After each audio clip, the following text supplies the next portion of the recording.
A political analyst with Pelita Harapan University warned that prosecutors might have misheard a wiretapped conversation implicating disgraced Banten Governor Ratu Atut in a grave scandal centered on the Constitutional Court. UPH's Cipta Lesmana says determining the accuracy of the court's transcript was vital to the trial's proceedings. The case against Ratu Atut hinges in part on the transcripts of a conversation between Ratu Atut and her brother Tubagus Khairi Wardana while he was in Singapore.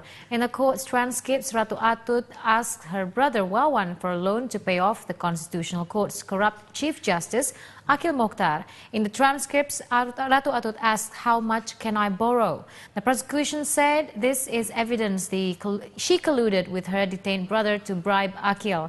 But Cipta says the court needs to give the tapes another listen.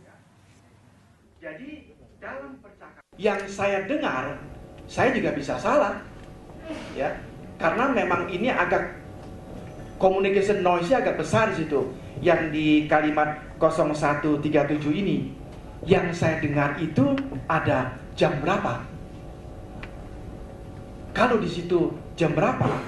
Jawaban berikutnya cocok.